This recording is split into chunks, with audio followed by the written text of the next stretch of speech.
Bonjour à tous, nous poursuivons avec la 7e Mishnah de ce premier Pérec de Masechet Chala. La Mishnah nous enseigne le digne ici du Nartom. Nartom, c'est le boulanger. She'asa seor lechalek. Il a fait du seor, c'est-à-dire il a pétri une pâte pour que cette pâte fermente plus que d'habitude et qu'ensuite cette pâte soit utilisée comme levure. C'est ce qu'on avait l'habitude à l'époque, de laisser une pâte bien fermentée.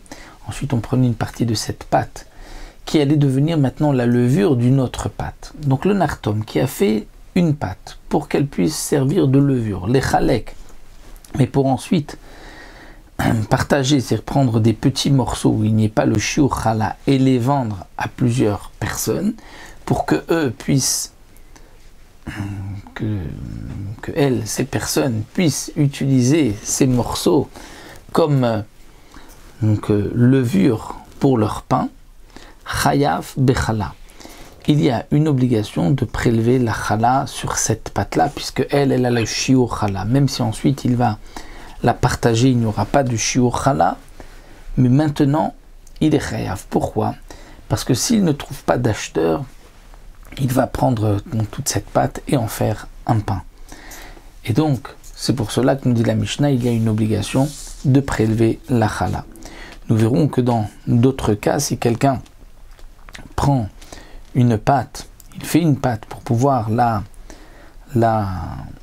séparer, la couper avant la cuisson, et qu'il y ait moins que le shiur, la quantité où il y a une obligation de chala sur chaque morceau, là il est dispensé de chala. Mais ici le nartom, étant donné que s'il n'est pas sûr de vendre, il va en faire un pain, donc il est chayav chala. La Mishnah continue, Nashim shnatnu la nartom la sot laem seor. Des femmes qui ont donné à un boulanger de leur faire de la levure.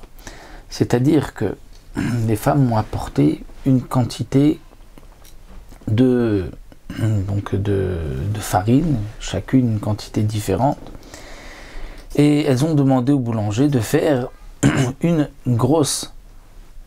pâte, de leur faire une pâte, et cette pâte-là, le boulanger saura la faire fermenter, et ensuite elles vont récupérer un morceau de pâte pour pouvoir ensuite l'utiliser comme levure pour le pain qu'elles feront par ailleurs.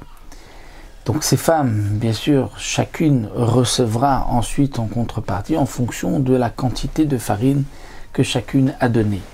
La Mishnah vient nous dire ici, men beshalachat mem kashio ptura min achala. S'il n'y a pas dans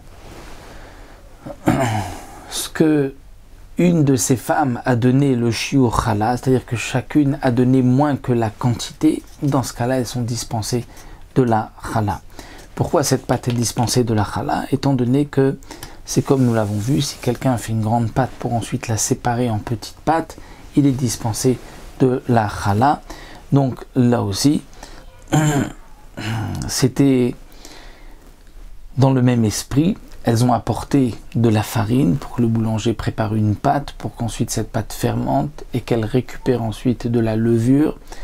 Donc là, elles sont dispensées de chala, même si, lorsque le nartom a mélangé toutes ces pâtes, il avait une grosse pâte qui avait le shiur chala, mais puisque ensuite il partage avant la cuisson, donc cette pâte est dispensée de chala.